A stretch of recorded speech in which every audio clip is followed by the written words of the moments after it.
বিপুল সংখ্যাগরিষ্ঠতা নিয়ে ক্ষমতায় আসার পর থেকে নির্বাচনী সংকল্পপত্রে ঘোষিত প্রতিশ্রুতিগুলো পালনের ব্যাপারে উদ্যোগী হয়েছেন মুখ্যমন্ত্রী শুভেন্দু অধিকারী। আগেই তিনি নবান্ন থেকে সাংবাদিক বৈঠকে জানিয়েছিলেন, অনুপ্রবেশকারী বাংলাদেশি আর রোহিঙ্গাদের চিহ্নিত করে ডিপোর্ট করার কাজ শুরু করা হবে। আর সে মতো ডিটেক্ট, ডিলেক্ট, ডিপোর্ট এই নীতি প্রণয়নের কথাও জানিয়েছিলেন তিনি। এবার এক ধাপ এগিয়ে রাজ্যের সমস্ত জেলা শাসককে হোল্ডিং সেন্টার তৈরির নির্দেশ দিল স্বরাষ্ট্র এবং পার্বত্য বিষয়ক দপ্তর। এই মর্মে একটি নির্দেশিকা জারি করা হয়েছে রাইটার্স বিল্ডিং থেকে। আর সেই নির্দেশিকা অনুযায়ী বেআইনিভাবে ভারতে থাকা বিদেশি নাগরিক এবং জেল থেকে মুক্তি পাওয়া বিদেশি বাসিন্দাদের দেশে ফেরত পাঠানো হবে। আর এই কেন্দ্রগুলিতে তাদের রাখা হবে। কেন্দ্রীয় স্বরাষ্ট্র মন্ত্রকের নির্দেশ মেনেই এই পদক্ষেপ বলে জানানো হয়েছে। শনিবার অর্থাৎ 23শে মে রাজ্যের স্বরাষ্ট্র ও পার্বত্য বিষয়ক দপ্তর থেকে এই বিজ্ঞপ্তি জারি করা হয়েছে। জানা গিয়েছে, এই হোল্ডিং সেন্টারগুলিতে সর্বাধিক 30 দিন পর্যন্ত অনুপ্রবেশকারীদের রাখা যেতে পারে। নির্দেশিকা অনুযায়ী বাংলাদেশি এবং রোহিঙ্গাদের মধ্যে যারা বেআইনিভাবে এদেশে রয়েছেন এবং ধরা পড়েছেন, তাদের জন্য পৃথক হোল্ডিং সেন্টার তৈরি করা হবে। একই সঙ্গে যারা বিদেশি বন্দী হিসাবে জেলে ছিলেন এবং মুক্তি পাওয়ার পর এখনও ডিপোর্ট বা প্রত্যর্পণের অপেক্ষায় রয়েছেন, তাদেরও সেখানে রাখার ব্যবস্থা করতে হবে। এই নির্দেশিকায় কেন্দ্রীয় স্বরাষ্ট্র মন্ত্রকের 2025 সালের 2রা মে নির্দেশিকার উল্লেখ করা হয়েছে। কেন্দ্রীয় স্বরাষ্ট্র মন্ত্রকের ওই নির্দেশিকা অনুযায়ী বেআইনিভাবে ভারতে থাকা বাংলাদেশি এবং রোহিঙ্গা নাগরিকদের চিহ্নিত করে আটক করা এবং পরবর্তীকালে তাদের নিজেদের দেশে ফেরত পাঠানোর নির্দিষ্ট প্রক্রিয়া রয়েছে। এই প্রক্রিয়া মেনে দ্রুত পদক্ষেপের নির্দেশ দেওয়া হয়েছে জেলা প্রশাসনকে। মূলত সীমান্তবর্তী জেলাগুলিতে এই নিয়ে বিশেষ নজরদারি চালানো হবে বলে নবান্ন সূত্রে খবর। ইতিমধ্যে এই সংক্রান্ত নির্দেশিকা পাঠিয়ে দেওয়া হয়েছে রাজ্যের ডিজি এবং আইজিপি, সমস্ত পুলিশ কমিশনারেট, কলকাতার FRRO এবং সব জেলার পুলিশ সুপারদের কাছেও। সমস্ত বিষয়টা নিয়ে আমার কলিগ মনসুর হাবিবুল্লাহর একটি রিপোর্ট দেখাবো। ডিলিট, ডিপোর্ট এই নীতির প্রণয়ন শুরু হয়ে গেল রাজ্যে।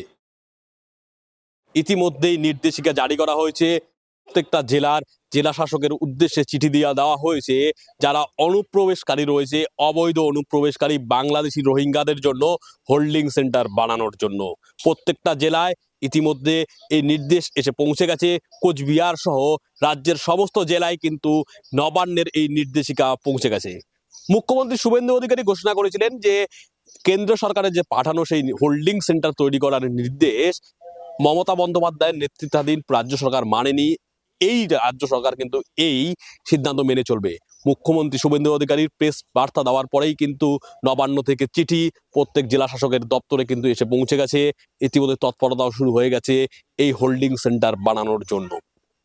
কাদের জন্য বানানো হবে এই হোল্ডিং সেন্টার স্পষ্টভাবে জানিয়ে দেওয়া হয়েছে। যারা বৈধ ভারতীয় নাগরিক নয়, তাদের জন্যই হবে এই হোল্ডিং সেন্টার। ইতিমধ্যে অবৈধ অনুপ্রবেশের দায়ে একাধিক অনুপ্রবেশকারী ভারতীয় বিভিন্ন রাজ্যের বিভিন্ন জেলে রয়েছে। দিনহাটা, কোচবিহার সহ উত্তরবঙ্গ, দক্ষিণবঙ্গ, কলকাতা সহ বিভিন্ন জেলে কিন্তু অবৈধ অনুপ্রবেশকারীরা রয়েছেন। তাদের সাজার মেয়াদ উত্তীর্ণ হয়ে গেছে, কিন্তু বাংলাদেশ এখনো তাদের পর্যন্ত নেয়নি। তাদেরকে ডিপোর্ট করতে হবে। ডিপোর্ট করতে গেলে তাদেরকে জেলখানা থেকে ওই হোল্ডিং সেন্টারে রাখা হবে। 30 দিন হোল্ডিং সেন্টারে রাখানোর পর তাদেরকে বাংলাদেশে ডিপোর্ট করা হবে এবং নতুন করে যেসব অনুপ্রবেশকারীদের চিহ্নিত করে ধরা হবে, অনুপ্রবেশ সন্দেহে যাদের ধরা হবে, তাদেরকেও ওই হোল্ডিং সেন্টারে রাখা হবে।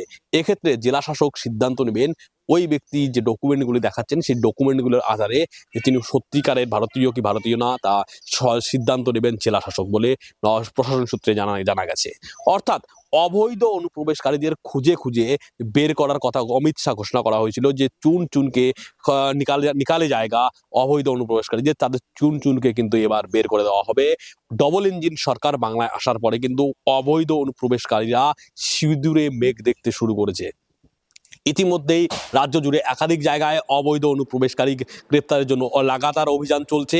সীমান্তবর্তী লাগোয়ায় বিএসএফ এবং রাজ্য পুলিশ যৌথভাবে কিন্তু কাজ করছে অবৈধ অনুপ্রবেশকারীদের গ্রেপ্তার করার জন্য।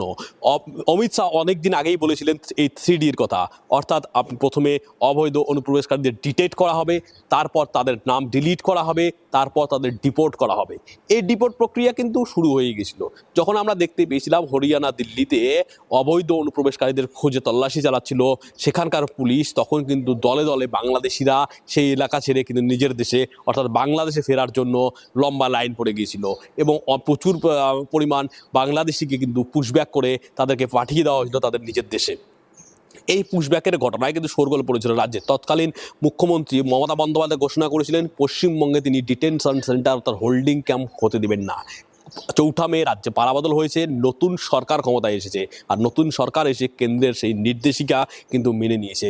অর্থাৎ হোল্ডিং ক্যাম্প তৈরি হবে এবার জেলায় জেলায়।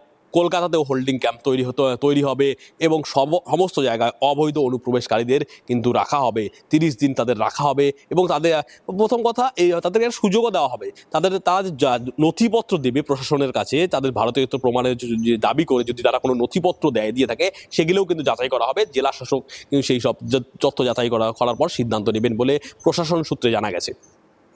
হোল্ডিং সেন্টার রাখা হলে জেলখানার যে কয়েদি সংখ্যা আছে তা অনেকটাই কমে যাবে। ইতিমধ্যেই যে সীমান্ত লাগোয়া জেলখানাগুলি রয়েছে সেই সীমান্ত লাগোয়া জেলখানাগুলিতে কিন্তু বাংলাদেশিদের সংখ্যায় ভর্তি বলা চলে। জেলের একাধিক আমরা আধিকারিকদের সঙ্গে যখন কথা বলেছিলাম তারা জানিয়েছেন যে প্রচুর পরিমাণ অনুপ্রবেশকারী বাংলাদেশিদের যখন গ্রেপ্তার করা হয় তাদেরকে আদালতে তোলার পর কিন্তু তাদের ঠাঁই হয় জেলখানাতেই এবং অনেকেই তাদের সাজার যে মেয়াদ হয়েছে, যে অনুপ্রবেশের অপরাধে যে ভারতবর্ষের যে আইনে সাজা রয়েছে সেই সাজার মেয়াদ কাটানোর পরেও কিন্তু জেলের মধ্যে পচে রয়েছে। কারণ হচ্ছে বাংলাদেশ সরকার তাদের নিতে চায় না। এবার কিন্তু তাদের সেই ডিপোর্ট করার প্রক্রিয়া ত্বরান্বিত করা হবে। সেই ডিপোর্ট করার প্রক্রিয়া বিএসএফ এর মাধ্যমে করা হবে। বিএসএফ বা তাদের যে কাউন্টার পার্ট রয়েছে অর্থাৎ বাংলাদেশ বর্ডার গার্ডস তাদের সঙ্গে কথা বলবেন।